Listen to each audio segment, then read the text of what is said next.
नमस्कार, मी doctor Anita Shinde, Shinde hospital व प्रसूतिगृह राजूर. आपल्या इथे 28 तारखेला एका पेशंटची डिलिव्हरी झाली. पेशंटला बऱ्याच काही अडचणी होत्या, पण पेशंट आता आज पेशंटचा 4था दिवस आहे आणि आपण त्यांना सुट्टी करत आहोत. पेशंटला थोडंसं अडचणी अशा होत्या, त्यामध्ये एक अडचण होती BP वाढलेली असताना सुद्धा आपण एवढे दिवस पेशंट व्यवस्थित हँडल केलं.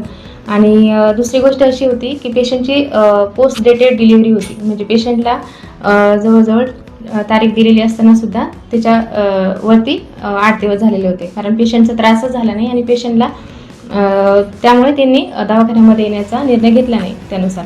पण मग त्यांनी असं झालं की थोडंसं बाळालाही थोडा त्रास झाला आणि पाण्याचं प्रमाण पण खूप कमी होऊन गेलं.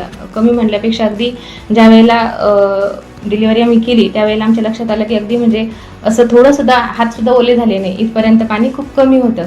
त्याच्यातलं त्यामध्ये परत पेशंटची BP सुद्धा बरेच वाढायला लागून गेली. पेशंटला जवळजवळ 160 पर्यंत 160/100 160/100च्याही वरती अशी BP जात होती पेशंटची. पण सगळ्या गोष्टी व्यवस्थित हँडल झाल्या, पेशंटला कोणताही त्रास झालेला नाही आहे आणि बाळही अगदी सुखरूप आहेत, आई पण व्यवस्थित आहे. तर त्यांचे अनुभव काय आहेत आपल्या बाबतीमध्ये, त्यांना कसं वाटलं, थोडी म्हणजे बऱ्याच गोष्टी असतात समजा की इतर पेशंटचाही काही फायदा हो आपल्या, आणि खरं म्हणजे इकॉनॉमिकली तरी फायदा होच, आणि दुसरी गोष्ट सर्व्हिसच्या बाबतीत सुद्धा त्यांना थोडंसं योग्य वाटलं वगैरे, काय त्यांची प्रतिक्रिया आपण जाणून घेऊया.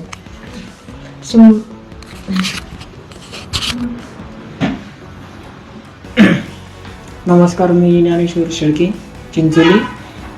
आमचं पेशंट खूप म्हणजे 9 महिने 9 दिवस होऊनही आम्ही त्रास जास्त झाला नाही, त्याच्यामुळं काही ॲडमिट केलं नव्हतं. आणि ॲडमिट केल्याच्या नंतर शिंदे सरांनी खूप आमची काळजी घेतली, आम्हाला खूप सहकार्य केलं.